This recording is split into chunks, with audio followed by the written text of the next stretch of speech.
好，没有错，你没有走错频道，欢迎来到好放海放的频道。那今天这个拍摄场景换了，我觉得稍微换个口味。那如果你喜欢的话，底下留言让我知道。那我刚好最近也搬新家，所以说很好奇的话，我可能也会拍一个 room tour 吧。好，那今天会有这部影片呢，主要是因为 Garmin 最近联系了我，提供我这支 Garmin Venue 的试用，所以我们今天就是来聊聊这支手表的一个试用心得。那其实我之前对 Garmin 的这个品牌呢，就是一直蛮感兴趣的，但是因为我其实不是一个这么运动的人，那我对于它的健康的控管其实是耳闻许久，那我就一直很好奇说到底是有多精确。我们这部影片就是要来聊聊看，说一个像我这样的一般人，没有在跑马拉松三铁的一般人，如果使用这个 Garmin 的手表的心得是如何。好，那第一点最厉害的就是它的健康监控。那我一开始在用的时候，我真的是有被吓到，因为它是随时随地的都在监测你的心跳啊和你的血氧那些。那如果有用过 Apple 或 Galaxy Watch 的话，你就会知道说它其实是会有一个区间去监测，它不会是随时都在监测。但是 Garmin 很厉害，它做到是随时都在监测。那听到随时随地监测，大家通常都会有个疑虑，就是说，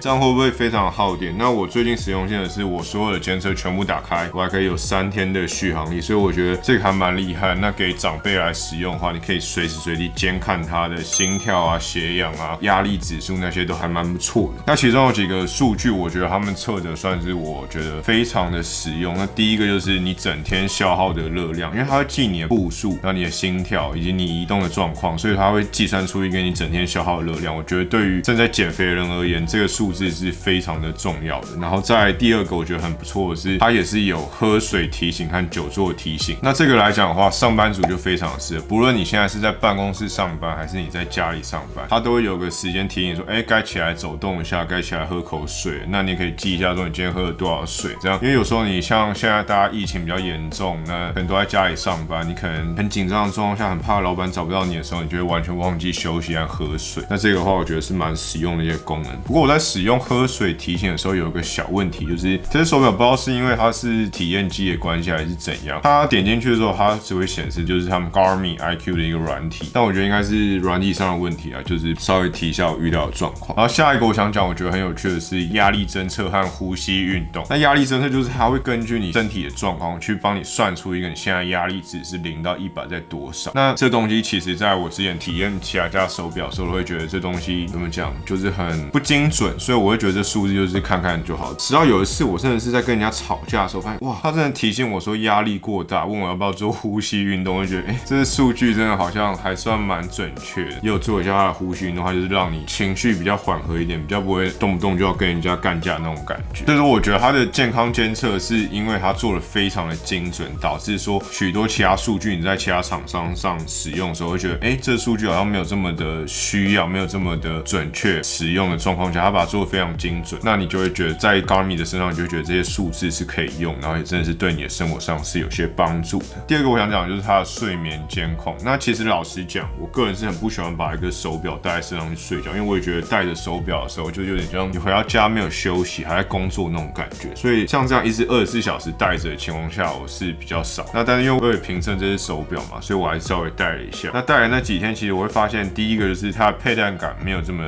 重，因为它是46.3克，所以你佩戴的时候不会说真的睡不着。然后第二个就是它的数字真的是蛮有趣的，而且我觉得是针对你睡觉是算是蛮有用的，因为它在睡觉的时候，它会帮你侦测到你的浅层睡眠、深层睡眠、快速眼动的 REM， 然后还有你总共的睡觉时间、翻身次数和呼吸次数，然后当然也包含你的血氧状况和心跳状况。那我就觉得说，你可以先看一下你的整个睡眠的时间长度是不是够的，你每一天平均睡觉的时间长度是不是有达到你需要的，然后再来就是你可以稍微看一下你睡觉的品质，你的深层睡眠的时间是不是够。那这个手表除了主打就是身体的数值监测以外，就是运动时的监测状况，那它提供有大概20种的室内外运动，就是你想到的都有。那我这边有稍微实测了一下步行的运动，因为毕竟大家也知道最近疫情嘛，很难测。那在运动的时候，它会帮你显示说你的配速啊、你的心率状况以及你的最大摄氧量，那让你可以知道你运动的状况以外，它还会记录你整个在外面行走的那个路线。不过它那个 GPS， 我觉得记录的时候并没有到非常的精准，就是即使我点开然后跟手机连线，它还是会有点漂移的状况。然后再来第二个就是，如果你要比较精准的记录你的运动种类的话，你要手动的去按说我现在要开始做哪个运动咯，你要帮我记录，这样要按手动的去开启。那我后来有发现说，其实它有些简单运动是可以自动侦测的，像是步行啊或跑步这种的。那你可以去设定，你把一个叫 Move IQ 打开，它就可以自动做侦测。然后接着就是这个手表的外观，这也是我个人非常重视的一点。它整个手表外观是这种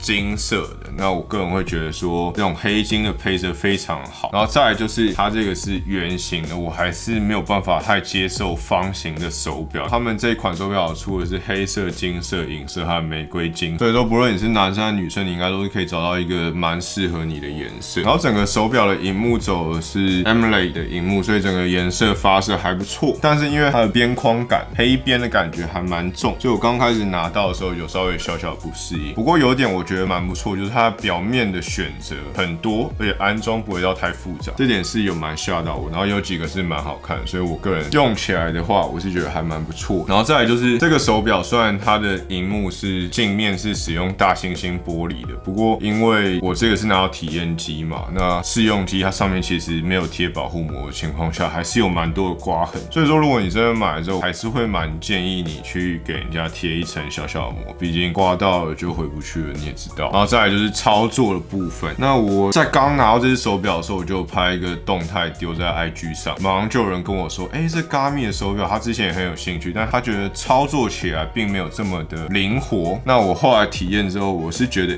确实它的触控的感觉，但是有可能是软体的关系，并没有说非常的跟手。然后再来一点，我觉得就是不是这么适应的，就是它的这个台湾显示啊，如果你是这样想要偷看一下时间，它有时候是不会显示的，所以说这时候你就会想要去开启一个功能叫 Always On Display AOD， 但是这只手表也是有支援，只是不知道为什么我怎么开都开不起来，不论是原厂的表面或者是第三方的表面，就是稍微有点小麻烦。然后操作的部分的话，它是有提供了2个按钮，然后以及用触控的操作。不过我个人还是喜欢有一个实体的，像是旋转，你们知道我在讲什么，就是旋转表盘的部分，或者是一个 Digital Crown， 就是数位皇冠的这种东西去做。不过这个东西其实就是操作久，你还是会习惯。但如果你是从一个比较方便的方式换过来的话，你会觉得稍微有一点不适应感。然后再来就是它这个的表面啊，上面虽然说显示很多数字，像你的心率、你走几步啊，或者是你的热量消耗是怎样，但是你在表面的部分，你是没有办法直接点那个表面就跳到那个页面。像是你如果想看心率，你没办法在表面上点心率，它就跳到心率上去。所以说它的互动性，我觉得还是稍微可以再加强一点。然后续航力的话，我刚好有说过，我全部的功能打开是3天左右，一定要充电。那官方显示是5天啊，不过我觉得5天这数字应该是不是全天候的监测都打开。那我觉得你既然都买这只手表，应该就是要好好把它用到极致。所以我觉得它大概就是3天以内一定要一充。那这当然还包含了你睡觉的，我都有测到。那我觉得充电有个很麻烦，就是它这个东西使用的是特规充电，所以说它不是使用无线充电。那等于说，如果你出门在外，或者是你在某些地方会轮流居住的话，你一定是需要带着一条充电线，这点就是会变得小麻烦啦。我个人就比较不喜欢这种带充电线特规的充电方式，我还是希望之后的手表可以走到无线充电，特别是最近大家的手机应该蛮多都是有配这个反向充电的部分啦，所以说我会觉得这个有点小可惜。然后再来是通知的读取，我觉得它的界面也是让我有点小不适应，就是它的界面并没有到非常的漂亮，但是你要读你通知上的讯息，基本上它都是会显示出来。不过它没办法显示贴图，然后你在回复输入的时候，你也只能选罐头讯息。然后再有一个我觉得比较麻烦、比较没办法忍受的是，像 LINE 读取，有些人他就喜欢一句话分开成4、5个讯息传给你，但是这只手表它只会显示最新的那一则。所以说，如果它最后一个是，我问你哦，今天晚上你要吃牛肉面还是意大利面，选一个，那它只会显示最后一句话，选一个。